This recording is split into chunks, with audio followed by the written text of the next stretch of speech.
Hello everyone. आज एक काम करते हैं, आज अपन मॉलिक्यूलर बेसिस स्टेट बोर्ड से भी निपटा लेते हैं, स्टेट बोर्ड से भी पढ़ लेते हैं। ठीक है, तो स्टार्टिंग का जो ग्रिफिथ एक्सपेरिमेंट और हर्षिचेज एक्सपेरिमेंट है वगैरह वो सब मैं स्किप कर रहा हूँ।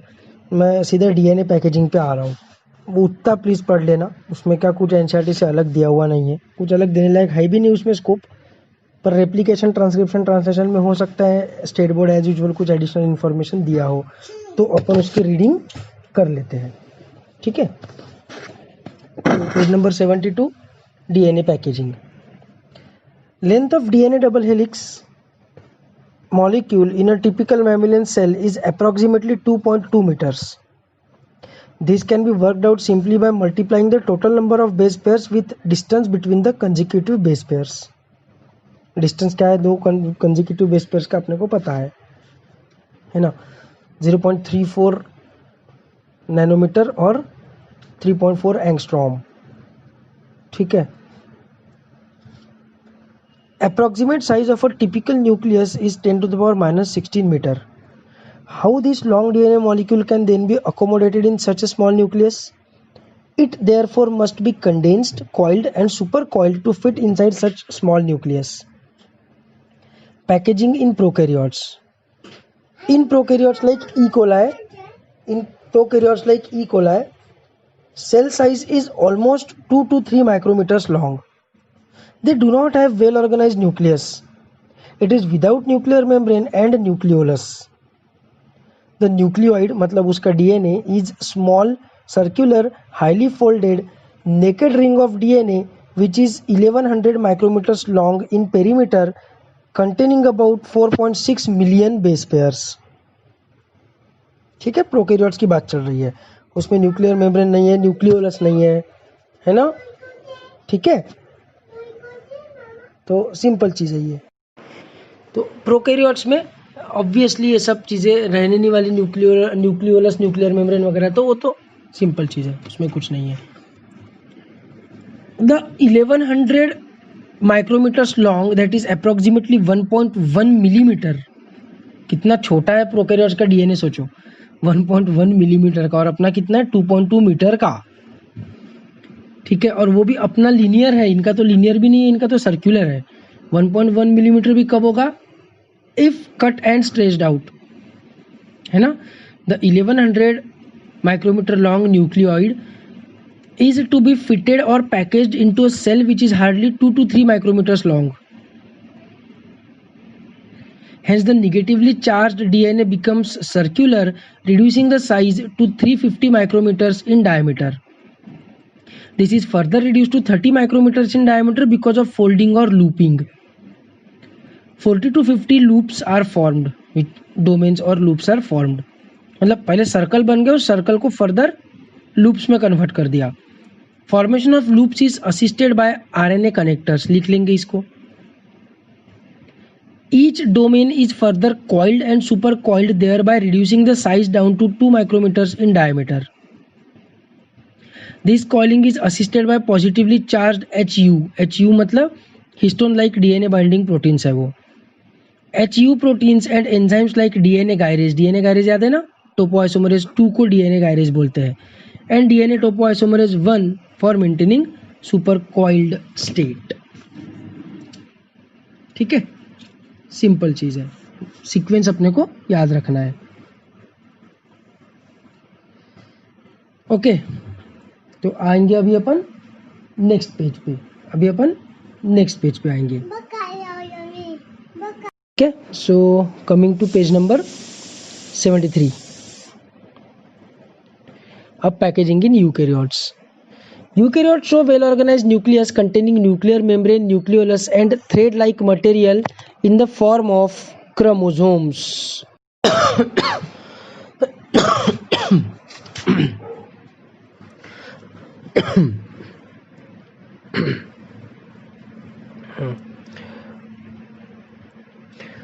In the chromosomes, DNA is associated with histone and non-histone proteins, as was reported by R. Kornberg in 1974.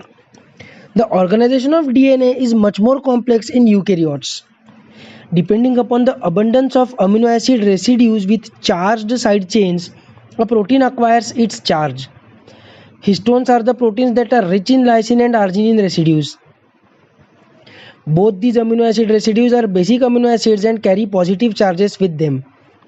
So, histones are a set of positively charged basic proteins.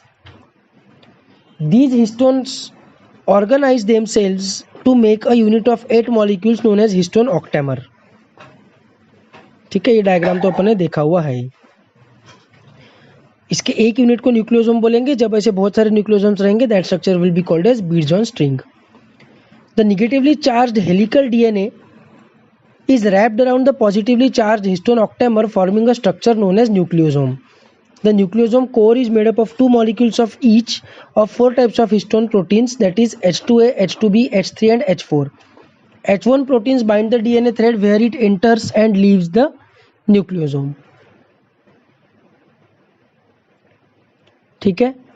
अच्छा, यहाँ पर इस पेज पे ना डायग्राम प्रोकैरियोट्स का diagram भी दिया हुआ है कि पहले सर्कुलर डीएनए ए वाले डायग्राम में, फिर बी वाले में फोल्डेड क्रोमोसोम जिसमें अपने को लूप्स दिख रहे हैं. डायग्राम में 40 से 50 लूप्स नहीं दिख रहे, पर रियलिटी में 40 से 50 लूप्स है. फिर सी वाले में अपने को सुपर कॉइल्ड फोल्डेड क्रोमोसोम, वो लूप्स फर्दर और कॉइल हो गए हैं, है ना. तो 350 माइक्रोमीटर कर लिया पहले, 1100 माइक्रोमीटर को, फिर 30 माइक्रोमीटर कर लिया, फिर 2 माइक्रोमीटर कर लिया. ये प्रोकैरियोट्स का ये डायग्राम देख लेना है. अगर मतलब आई डोंट थिंक ये डायग्राम बनाने के लिए आएगा बोर्ड के एग्जाम में, लेकिन एक बार बना के देख लेना. फिर भी कोई ज़्यादा मुश्किल काम तो है नहीं, स्टारफिश बनानी है बस. ठीक है. बाकी डेटा लेकिन याद रख लेना, 350 माइक्रोमीटर, 30 माइक्रोमीटर, 2 माइक्रोमीटर वाला. Anyways, back to our description of eukaryotic packaging. One nucleosome approximately contains 200 base pair long DNA helix wound around it. About 146 base pair long segment of DNA remains present in each nucleosome. Nucleosomes are the repeating units of chromatin which are thread-like stained bodies present in nucleus. These look like beads on string when observed under an electron microscope. DNA helix of 200 base pairs wraps around the histone octamer by 1 3/4 turns. ये सब मैंने तुमको पढ़ाया हुआ है. I hope समझ में आ रहा है. नहीं याद आ रहा होगा तो फिर से वो वीडियो देख लेंगे एक बार. 6 such nucleosomes get coiled and then form solenoid that looks like coiled telephone wire. ये भी बताया हुआ है मैंने, solenoid. The chromatin is packed to form a solenoid structure of 30 nanometer diameter. याद है ना, 30 nanometer and 10 nanometer diameter. 10 nanometer fibers and 30 nanometer fibers, ऐसा पढ़ाया था. And further supercoiling tends to form a looped structure called chromatin fiber, which further coils and condenses at metaphase stage to form the chromosomes. The packaging of chromatin at higher levels need additional set of proteins that are called non-histone chromosomal protein, जैसे scaffold protein for example, जो solenoid बनाने में काम में आता है.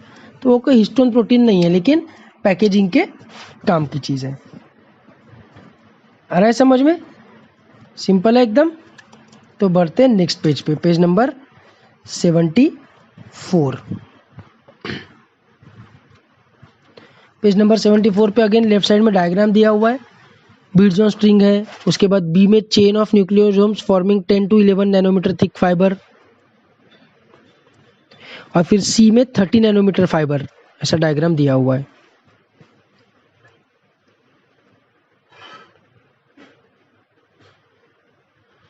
और right side में डिस्क्रिप्शन है. Non histone chromosomal proteins, these are additional sets of proteins that contribute to the packaging of chromatin at a higher level. Heterochromatin and euchromatin. Heterochromatin. In eukaryotic cells some segments of chromonema or chromosome during interphase and early prophase remain in a condensed state. These regions constitute heterochromatin. This term was proposed by Haides. These regions are localized near centromere, telomeres and are also intercalated. Intercalated मतलब connected. ठीक है. हेटेरोक्रोमेटिन term किसने propose किया था? Hides ने. अच्छा, क्रोमोनीमा जो बोला है यहाँ पर हेटेरोक्रोमेटिन में, क्रोमोनीमा क्या है? तो क्रोमोनीमा मतलब एक्चुअल क्रोमोसोम की रस्सियाँ, मतलब बेसिकली डीएनए. क्रोमोनीमा या chromonemata is nothing but DNA. ठीक है. these regions है कौन से हेट्रोक्रोमेटिन वाले are localize near centromere telomeres and are also intercalated. अच्छा नहीं, यहाँ पर इंटरकैलेटेड मतलब वो कनेक्शन वाला इंटरकैलेटेड नहीं है। इंटरकैलेटेड मतलब बीच बीच में भी प्रेजेंट रहेंगे, सिर्फ टीलोमियर और सेंट्रोमियर में ही नहीं रहेंगे, उनके बीच में भी प्रेजेंट रहेंगे, ऐसा वाला इंटरकैलेटेड है ये। It is genetically mostly inactive, obviously अपने को पता है हाईली कॉइल्ड रहता है, इसलिए उसके ऊपर वहाँ पर ज़्यादा कॉइल्ड रहने के कारण वहाँ पर ज़्यादा मटेरियल प्रेजेंट है न्यूक्लिक एसिड का, इसलिए स्टेन डालने के बाद वहाँ पर ज़्यादा वो स्टेन ज़्यादा अच्छे से उसको पकड़ लेगा, इसलिए it will be darkly stained region. It stains strongly and appears dark. ठीक है। Heterochromatin is 2 to 3 times more rich in DNA than in the euchromatin. और याद रखना कि हेट्रोक्रोमेटिन में ऐसा जरूरी नहीं है कि सिर्फ जंक डीएनए ही रहेगा। जैसे फॉर एग्जांपल ग्रोथ हार्मोन बनाने का काम सिर्फ पिट्यूटरी का है, तो पिट्यूटरी की जो ग्रोथ हार्मोन बनाने वाली सेल्स है वो सेल्स छोड़ के तुम्हारे बॉडी में बाकी जितनी भी सेल्स है उन सब सेल्स में जो डीएनए है उस डीएनए में जो ग्रोथ हार्मोन वाला रीजन है, ग्रोथ हार्मोन वाली जीन है, उसको अपन कॉइल करके रख देंगे, क्योंकि वो कभी एक्सप्रेस ही नहीं करना है ना। लीवर के सेल्स को, किडनी के सेल्स को कभी एक्सप्रेस ही नहीं करना है ग्रोथ हार्मोन। ठीक है। वैसे ही सपोज इंसुलिन सिर्फ बीटा सेल्स को सिक्रीट करना है, आइलेट्स ऑफ लैंगरहैंस के फ्रॉम पैंक्रियास, तो बाकी पूरे टिश्यूज में इंसुलिन की जीन को हेट्रोक्रोमेटिन बना देंगे, पैक कर देंगे। ठीक है। तो junk DNA as well as वो डीएनए जो अपने को एक्सप्रेस नहीं करना है उसको अपन हेट्रोक्रोमेटिन के फॉर्म में कन्वर्ट कर देते हैं। फिर आएगा euchromatin. The regions of chromonema which are in non condensed state constitute euchromatin. Euchromatin regions stain light. Euchromatin is genetically very much active and fast replicating. Euchromatin is transcriptionally active while heterochromatin is transcriptionally almost inactive.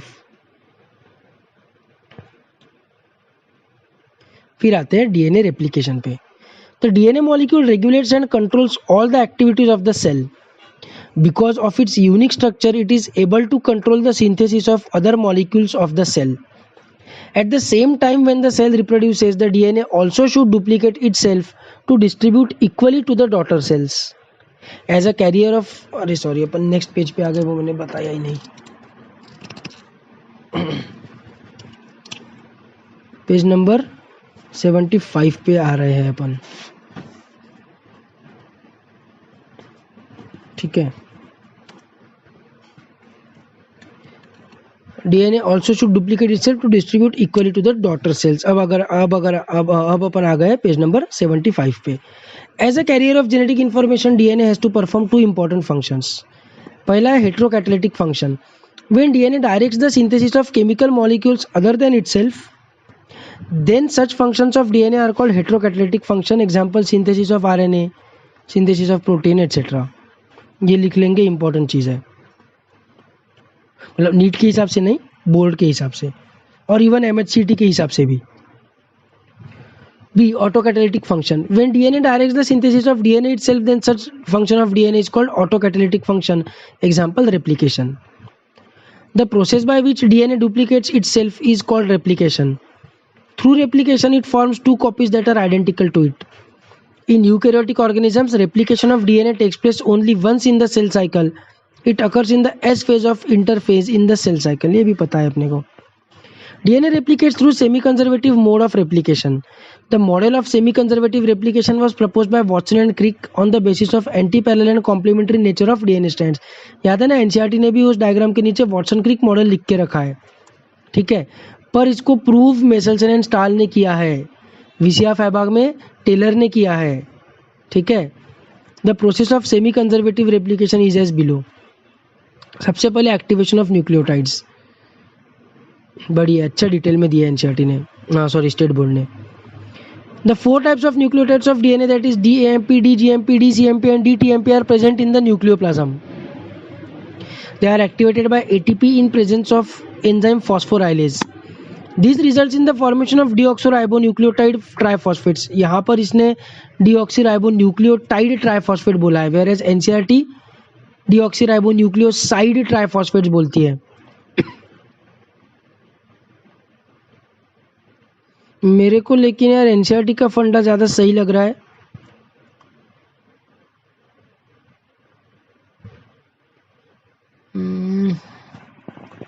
लेकिन पूरब का मेरे को message भी आता है इस चीज़ को लेकर कि फॉस्फोरिक एसिड ऐड होने के बाद तो न्यूक्लियोटाइड बोलना पड़ेगा। यहाँ पर इसने न्यूक्लियोटाइड बोला है, एनसीईआरटी ने न्यूक्लियोसाइड ट्राइफॉस्फेट बोला है। मैंने एक बार जो स्टैंडर्ड बुक है उसमें उन्होंने क्या बोला है वो देख के बताता हूँ कि व्हाट इज एकदम एक्यूरेट। ठीक है। This results in the formation of deoxyribonucleotide triphosphates that is dATP, dGTP, dCTP and dDTP. The process is known as phosphorylation.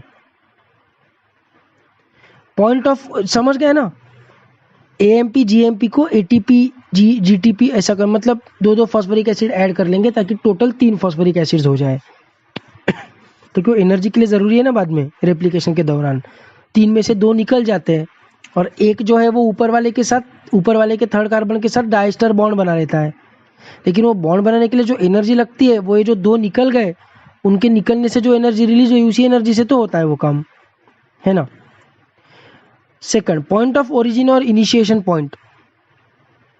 It begins at specific point O या ORI origin and terminates at point T. Origin is flanked by T sites. The unit of DNA in which replication occurs is called replicon. In prokaryotes there is only one replicon. However, in eukaryotes there are several replicons in tandem. इसको लिख लेंगे, ये NEET के हिसाब से भी important है क्योंकि ये बहुत मेजर डिफरेंस है कि प्रोकैरियोट्स में एक ही रेप्लिकॉन रहता है। रेप्लिकॉन मतलब यूनिट ऑफ रेप्लिकेशन। प्रोकैरियोट्स में एक जगह पे जब खुलता है डीएनए तो राइट साइड की तरफ रेप्लिकेशन जाता है, लेफ्ट साइड की तरफ रेप्लिकेशन होता है, लेकिन उसी पॉइंट से पूरा डीएनए कवर हो जाता है। वेरेज यूकैरियोट्स में लीनियर डीएनए है और ऊपर से एक कंटिन्यूअस 2.2 मीटर का डीएनए नहीं है, अलग अलग फ्रैगमेंट्स है ऊपर से।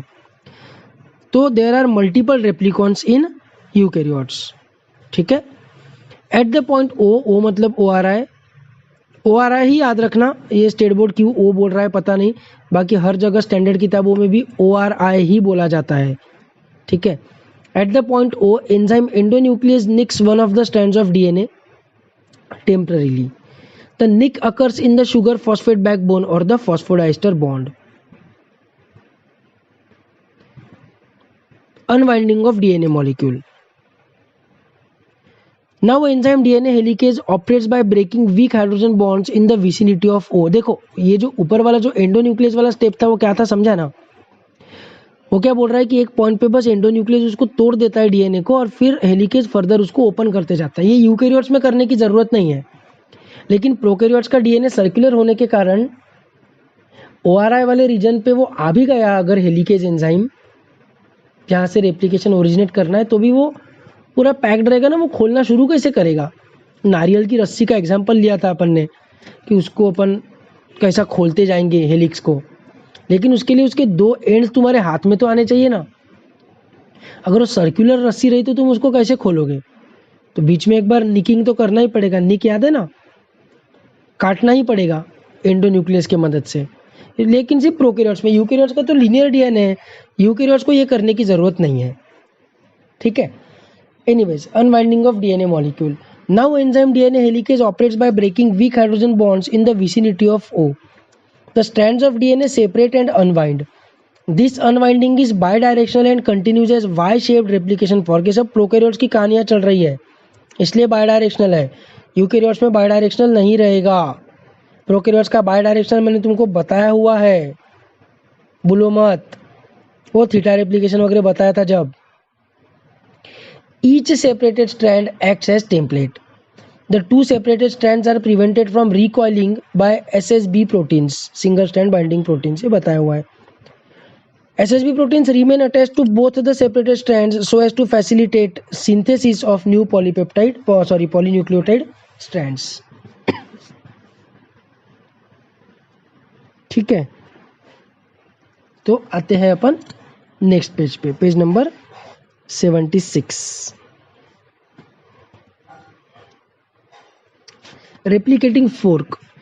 The point formed due to unwinding and separation of two strands appear like a Y-shaped fork called replicating or replication fork. The unwinding of strands imposes strain which is relieved by superhelix relaxing enzyme. Synthesis of new strands. Each separated strand acts as mold or template for the synthesis of new complementary strand.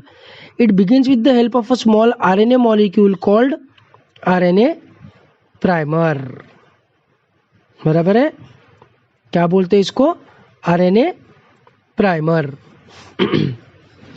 RNA primer get associated with the 3' end of template strand and attracts complementary nucleotides from surrounding nucleoplasm.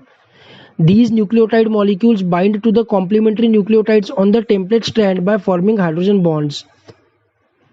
ये तो पता है अपने को, hydrogen bonds. The newly bound nucleotides get interconnected by phosphodiester bonds, forming a polynucleotide strands. The synthesis of new complementary strand is catalyzed by enzyme DNA polymerase. The new complementary strand is always formed in 5' to 3' direction. इसलिए तो template को अपन 3' to 5' read करेंगे. फिर आएगा leading and lagging strand.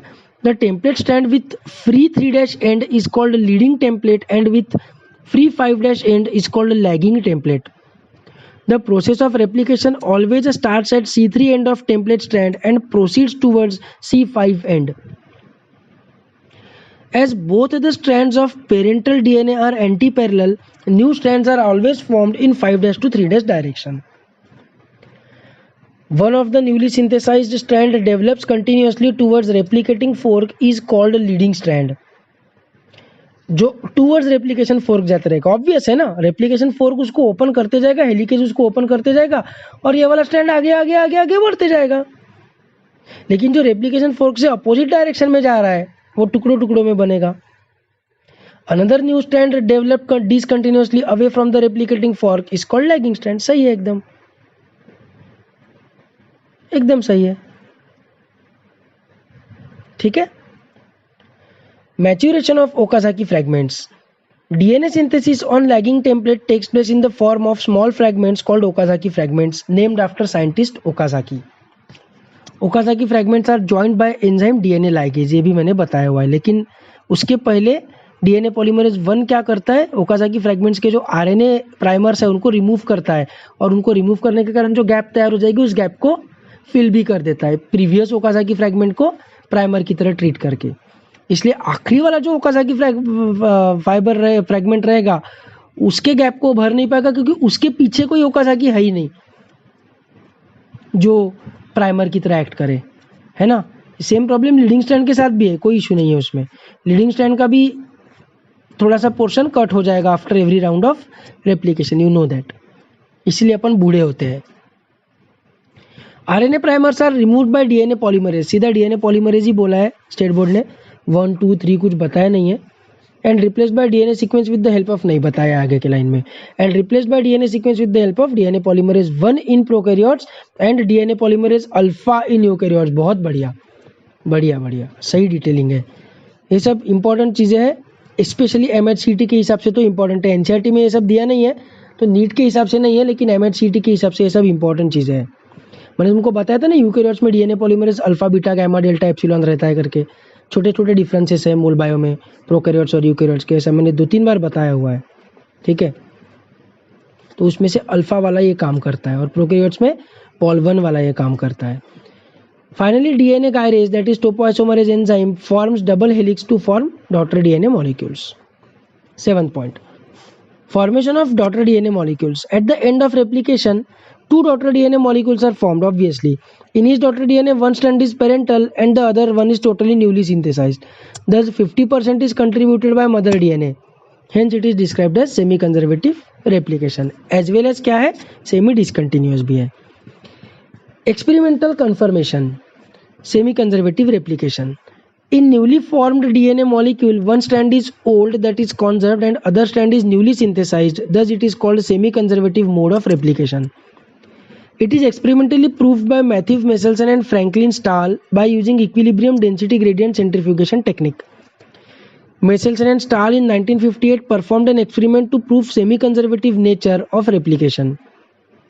They cultured bacteria E. coli in the medium containing N14 and obtained equilibrium density gradient band by using 6 molar CaCl2. The position of this band is recorded. E. coli cells were then transferred to N15 medium and allowed to replicate for several generations. NCERT ने यहाँ से explain करना शुरू किया इस experiment को, directly N15 से ही NCERT ने एक्सप्लेन करना शुरू किया है, कोई प्रॉब्लम नहीं है. And allowed to replicate for several generations at equilibrium point density gradient band was obtained by using 6 molar CaCl2. The position of this band is recorded. एक काम करेंगे कि ये 6 मोलार भी लिख लेंगे, MHCET के पॉइंट ऑफ व्यू से काम में आ सकता है. नेक्स्ट पेज पे आ जाएंगे, page number 77. Fourth point, the heavy DNA, that is N15 molecule, can be distinguished from normal DNA by centrifugation in a 6 molar cesium chloride density gradient. The density gradient value of 6 molar CaCl2 and N15 DNA is almost same. Therefore, at the equilibrium point N15 DNA will form a band. ये equilibrium point का वगैरह tension मत लो यार, ये centrifugation पढ़ा है नहीं तुमने, density gradient और फालतू ये इक्विलिब्रियम पॉइंट वगैरह एक्सप्लेन कर रहे हैं, तुमको नहीं झेपेगा ये सब टेंशन मत लो. सीधा सीधा याद रखो कि N15 वाले का जो बैंड रहेगा वो नीचे तक जाएगा. In this both the strands of DNA are labelled with N15, obviously क्योंकि बहुत जनरेशन से वो N15 पे ही ग्रो हो रहा है. सच E. coli cells were then transferred to another medium containing N14, that is normal nitrogen. After first generation, the density gradient band for N14 N15 was obtained and its position was recorded.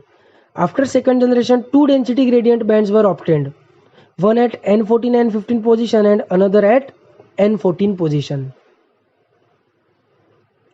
Sixth, the position of bands after 2 generations clearly proved that DNA replication is semi-conservative. काय को पढ़ा है मैंने state board से, ऐसा लग रहा है मेरे को अभी फालतू बुकट कॉम्प्लेक्स किया है. पहले N14 का दिखाया, फिर N15 का दिखाया. छोड़ो, ये एक्सपेरिमेंट तो एनसीईआरटी से ही पढ़ो, उसमें ही ज़्यादा कम दिया है और वही सही है. फालतू अपने को क्या, मेनली इसके ऊपर जो क्वेश्चन आता है ना वो न्यूमेरिकल ही आता है. जो न्यूमेरिकल मैंने तुमको पूछा था ना कि 3 जनरेशन के बाद क्या रेशियो रहेगा, वो न्यूमेरिकल ही आता है इस एक्सपेरिमेंट के ऊपर नीट में, और कुछ नहीं आता. और क्या पूछेंगे बोर्ड में, तो भी बोल सकते हैं बोर्ड के एग्जाम में कि एक्सपेरिमेंट एक्सप्लेन करो, उधर ऑब्जेक्टिव में क्या बोलेंगे और क्या क्वेश्चन पूछेंगे इसके ऊपर.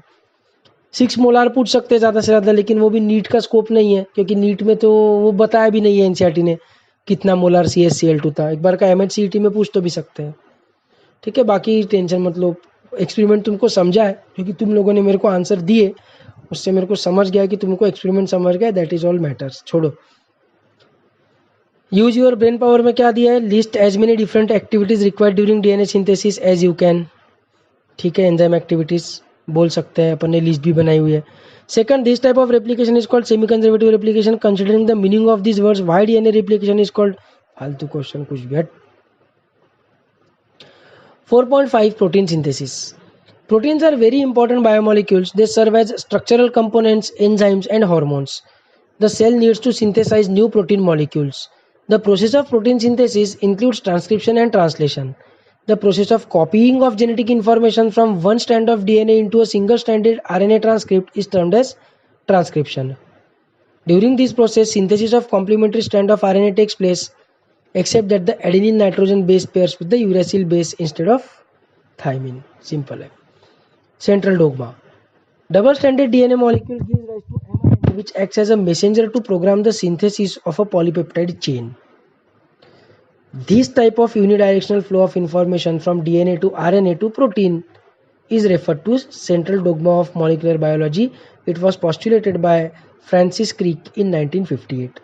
कि डीएनए से ट्रांसक्रिप्शन होके एमआरएनए बनेगा, एमआरएनए से ट्रांसलेशन होके प्रोटीन या पॉलीपेप्टाइड बनेगा. 10 to 100 amino acids attach to each other होंगे तो पॉलीपेप्टाइड, 100 से ज़्यादा होंगे तो प्रोटीन, है ना. The present concept of central dogma in retroviruses और riboviruses is given by Temin and Baltimore. कि रेट्रोवायरसेस में क्या होता है, उनके पास तो आरएनए जीनोम है, तो वो उनका आरएनए अपने डीएनए में इनकॉर्पोरेट कैसे करेंगे, हाउ इज दैट पॉसिबल. तो वो क्या करते हैं, उनका जो आरएनए रहता है उसको कन्वर्ट किया जाता है डीएनए में. तो आरएनए से डीएनए बनना है तो उल्टी चीज हो गई ना, उल्टा ट्रांसक्रिप्शन हो गया ना, इसलिए इसको बोलते हैं रिवर्स ट्रांसक्रिप्शन. और ये एक्टिविटी करने वाला जो एंजाइम है उस एंजाइम का नाम है रिवर्स ट्रांसक्रिप्टेज।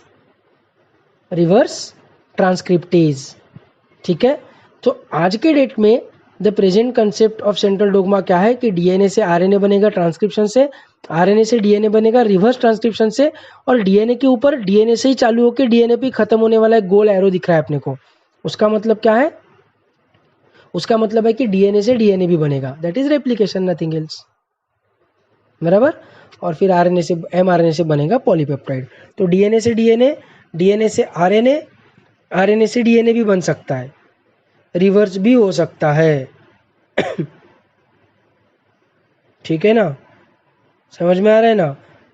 और डीएनए से डीएनए तो बनेगा ही, दैट इज कॉल्ड एज आज के डेट का सेंट्रल डोग्मा।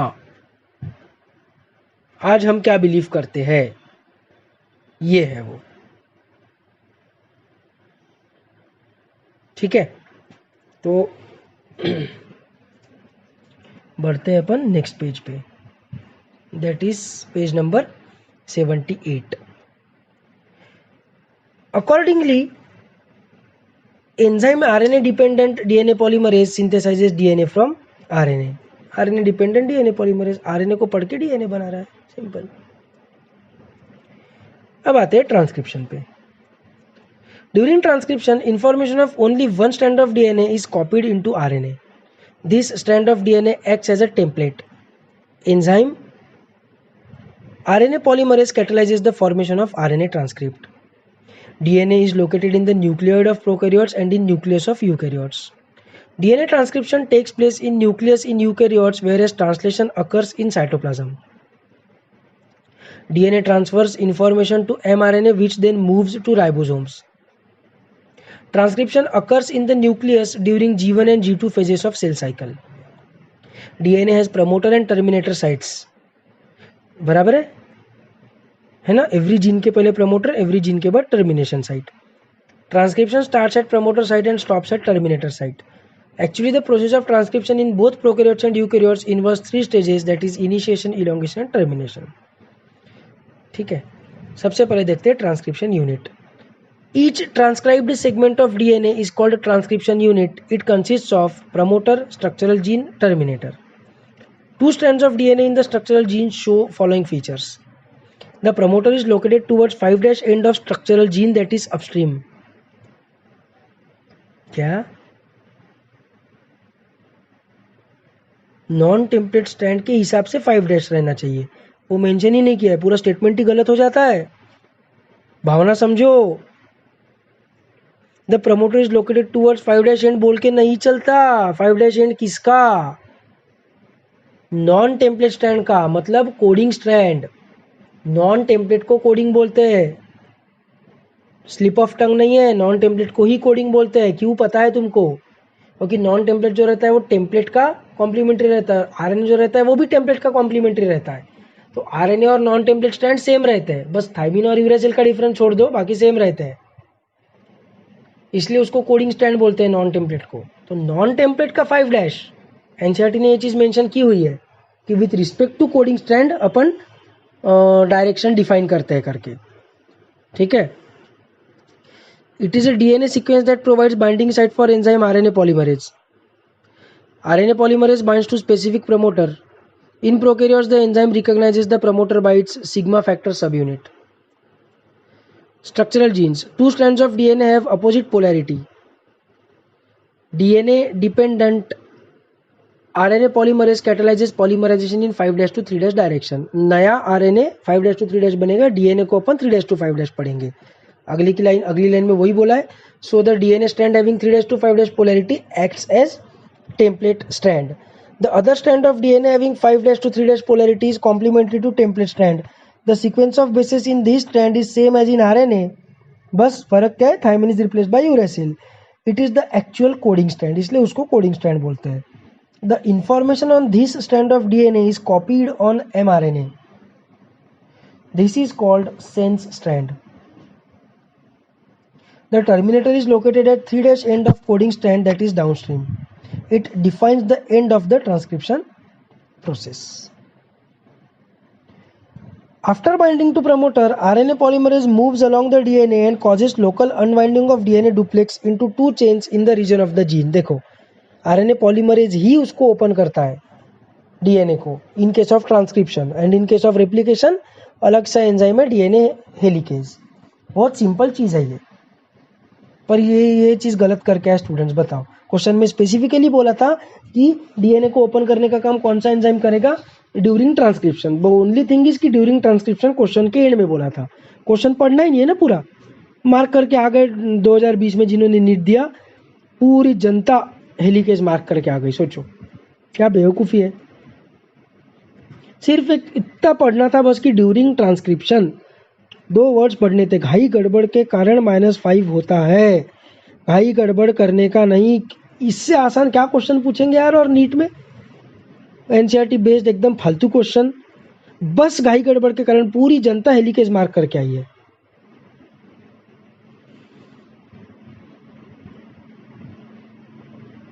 ठीक है. सो क्या बोला अपन ने. RNA polymerase moves along the DNA and causes local unwinding of DNA duplex into 2 chains in the region of the gene. Exposed ATCG bases project into nucleoplasm.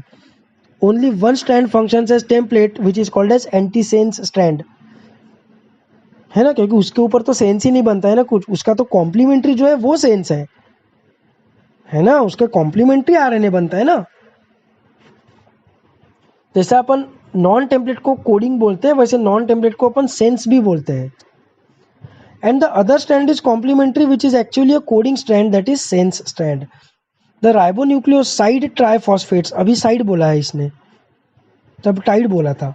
क्या चल रहा है समझ में नहीं आ रहा. Join to bases of DNA template chain. As a transcription proceeds the hybrid DNA RNA molecule dissociates and makes mRNA molecule free.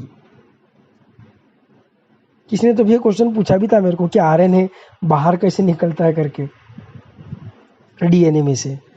तो सीधा सीधा चीज़ है कि as transcription proceeds the hybrid DNA RNA molecule. DNA का complementary RNA बनाते जा रहे तो वो अटैच होते जाएगा ना डीएनए को, लेकिन वो डिसोशिएट हो जाता है and makes mRNA molecule free. तो पीछे लटकते रहता है एंजाइम के, जैसा अपन डायग्राम में बनाते हैं.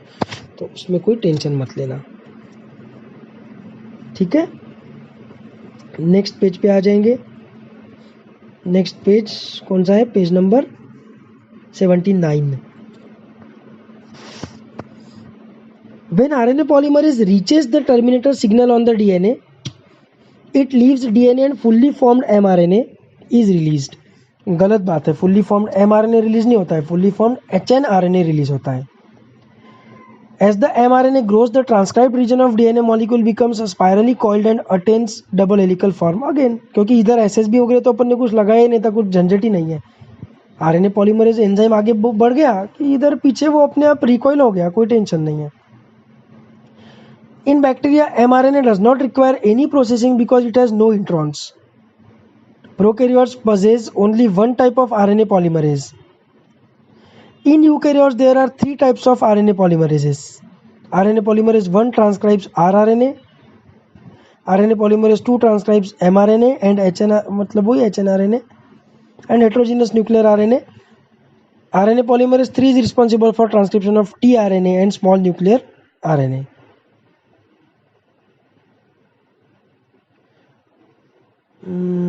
डू यू नो में है क्या कुछ नया. RNA, HIV, E coli, rho factor भी पता है अपने को, सब पता है, इसमें कुछ नया नहीं है. Transcription unit and the gene. The DNA sequence coding for mRNA, tRNA और rRNA is defined as a gene. Cistron is a segment of DNA coding for a polypeptide. बहुत इंपॉर्टेंट डिफरेंस है. आरआरएनए और tRNA की genes को अपन cistron नहीं बोलेंगे. Insulin की जीन को बोलेंगे, हीमोग्लोबिन की जीन को बोलेंगे, केराटिन की जीन को बोलेंगे. आरआरएनए टीआरएनए की जीन्स को सिस्ट्रॉन नहीं बोलेंगे, उनको सिर्फ जीन बोलेंगे. A single structural gene in transcription unit is said to be monocistronic, whereas a long segment of DNA having set of various structural genes in one transcription unit is referred as polycistronic. मतलब बहुत सारी jeans with common promoter and common termination unit, है ना. Structural genes in eukaryotes have interrupted non-coding sequences. The coding sequences or expressions are defined as exons. Only exons appear in the processed mRNA in eukaryotes. Processing of hnRNA. In eukaryotes, forms of RNA transcribed from DNA are called primary transcripts. Such transcripts undergo changes called processing or maturation before becoming functional. Primary transcript is non-functional and contains both exons and introns. During processing, only introns are removed by the process called splicing. पता है अपने को ये. Always remember types of RNA and process of transcription. In bacteria, there are 3 types of RNAs: mRNA, tRNA, rRNA. There is a single DNA-dependent RNA polymerase that catalyzes transcription of all 3 types of RNA in bacteria. Whereas eukaryotes में RNA polymerase 1, RNA polymerase 2 and RNA polymerase 3 ऐसे अलग अलग RNA polymerases है. आ जाओ next page पे, page number 80. Exons are joined in a definite sequence by DNA ligase enzyme. Heterogeneous nuclear RNA undergoes the process of capping and tailing. In capping, methylated guanosine triphosphate is added to 5' end of hnRNA. In tailing, polyadenylation takes place at 3' end. It is the fully processed hnRNA now called mRNA. For translation, mRNA is transported out of the nucleus through the nuclear pore. ठीक है, इतना कुछ नया ऐसा था नहीं इसमें. अब जेनेटिक कोड और ट्रांसलेशन, आज अपन ने रेप्लिकेशन, ट्रांसक्रिप्शन और पैकेजिंग पढ़ा. कल अपन और 3 टॉपिक्स पढ़ लेंगे, that is genetic code, translation और ओपेरॉन.